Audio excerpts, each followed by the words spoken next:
Hello, my name is Nancy Phillips, and I am the founder and president of Dollar Smart Kids Enterprises and author and creator of the Zellawella Kids Financial Literacy Storybook series.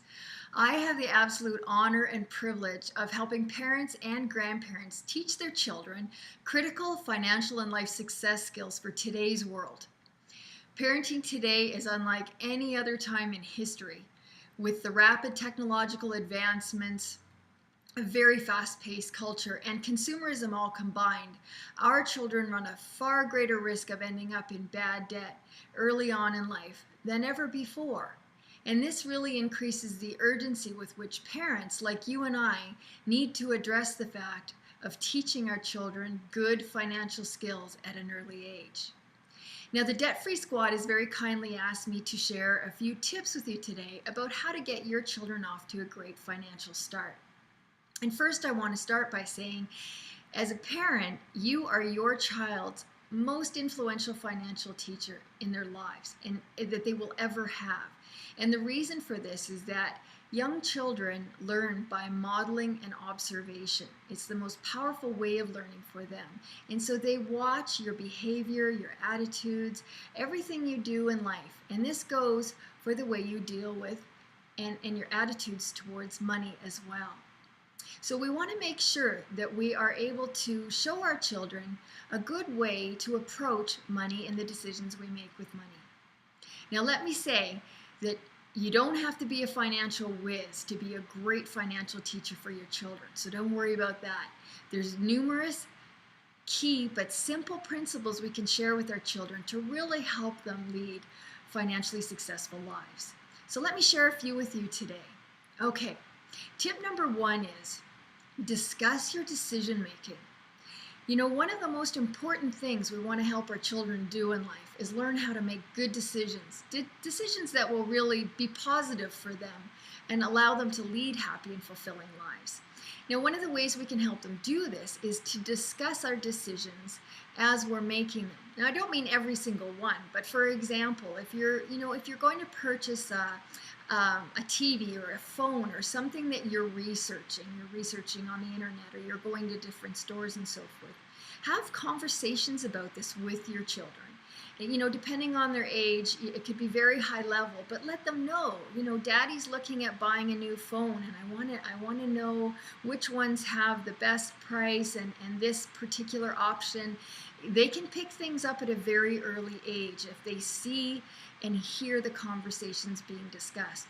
So, for example, you could involve them in going to the store with you, and you could discuss with them what features you're looking for. Now, with really young children, they pick up on things so quickly. They're really quite brilliant.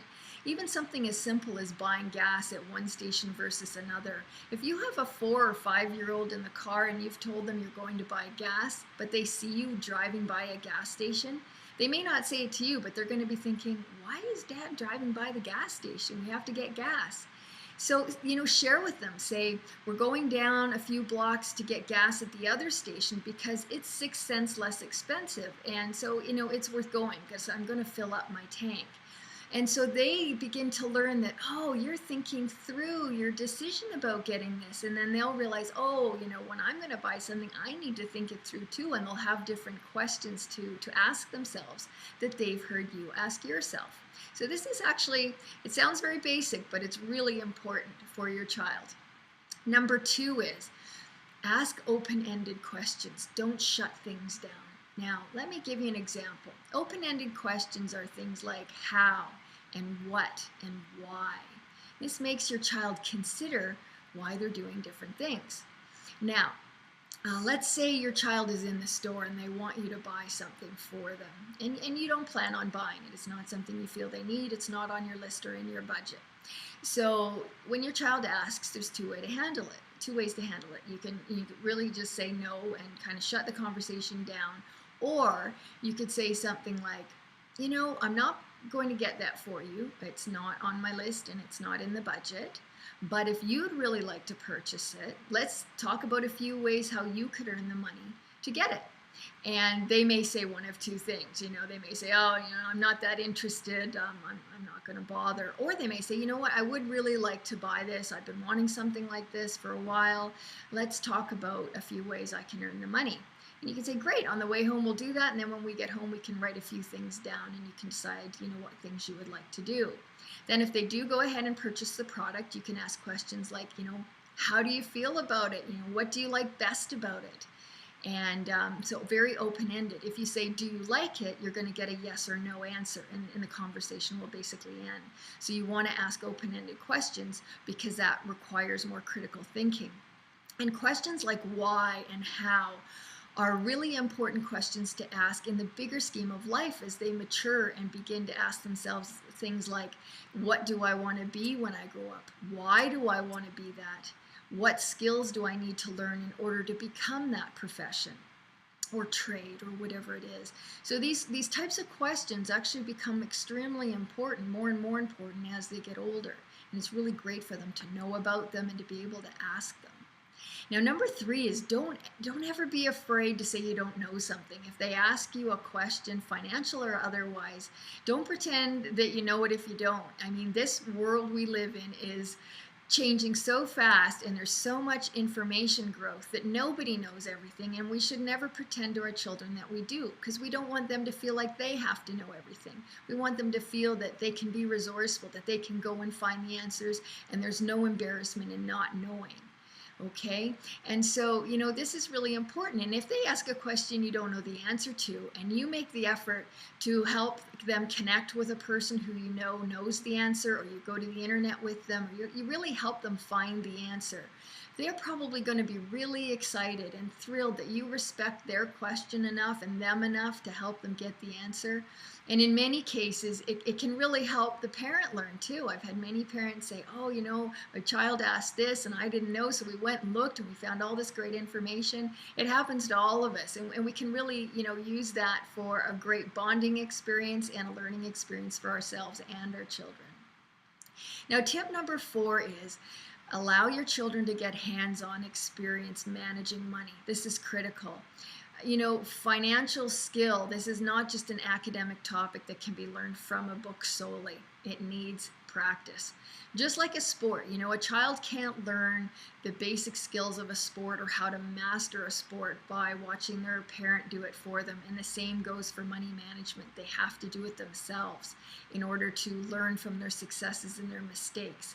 It's experiential learning. They'll learn what works and what doesn't work, and those experiences build upon each other. So really try to allow them the opportunity to begin managing money right from an early age. There's 4-year-olds who are interested, but usually 5 or 6 years old, they're already interested in beginning to help at the cashier and, buying their own little treats or whatever. This will really help them in the long run as they learn. And number 5 is very closely related to number 4, and that is help your child develop a good money management system. Now, you want this to be simple and effective. And high net worth people, they divide their income for different purposes so that they can achieve the goals they have in life for themselves. Now, the process that I teach is very, very simple, and it's called the GIS method. And you can see here why I called it the GIS method, because the first letters actually spell GIS. And the way I ended up calling it that was my daughter built this. I wanted to help her build a 4-category bank. We built it out of cereal boxes. And once she was finished, it was time for me to make dinner. And I turned around and I looked at it and I said, sweetie, grab your GIS bank so we can clear off the table and make dinner. And that's really how the whole title of the teaching came to be. But this is a very powerful wealth building mechanism, and you can use cereal boxes, you can use jars, and for adults, definitely sub-accounts at the bank. Your paycheck can be automatically divided, so you don't have to hum and haw at the end of the month about how much to put in your savings account. Have it done automatically, and those little chunks that go in each paycheck help things build to invest for the future and so forth. So each category has an important meaning for the child, for the adult, whoever's using it, but Giving, for example, really helps a child become aware of how to help others, people, animals, etc. It really gives them great self-esteem and allows them the opportunity to give back to the community. Invest really teaches them about, how to grow their money. And of course, it's very abstract when they're young, and they can just keep putting the money in. They don't have to be investing, obviously, but it teaches them the concept of putting money away to grow it, to live on for when they're older. And that's very different from saving, because saving typically is for a material object that will not bring them income when they're retired. This is not money they will live on. If somebody's saving for a bigger car or a pool or something like that, that's not money they can live on when they're older, and it's important to differentiate these two things. So saving really helps develop self-control, which is very important for future financial independence and success. And children can save for their own toy or their own phone, etc., depending on their age. And this will, again, this goal setting and goal achievement will help them get on that path to success, because they'll see how capable they are. And then spending, this is their experiential money, so they can learn from their successes and their mistakes, and they can see what's a good buy, what's not such a good buy. And then this, when they're adults, this is their money for paying bills and their expenses. So this is a very, very powerful system. It's very simple, and it really gets the child talking about their interests and their values and what they'd like to save for. So the parents really tend to enjoy doing this with their child. It brings out great conversations and learning experiences. So if you'd like to learn more about the GIST system or the Zellawella Kids books and audio tapes for parents and children, please go to ZellawellaKids.com. That's spelled www.ZellaWellaKids.com, ZellawellaKids.com. And to the debt-free community, I'd like to offer a 15% discount on all of the products until December 5th, 2012, to help with Christmas shopping. So I hope you found all of this really helpful, and that you can use these tips at home, and your children begin to learn and chat with you about all these great things that they're learning with you. And again, thanks for your time. I look forward to seeing you in the future. Bye now.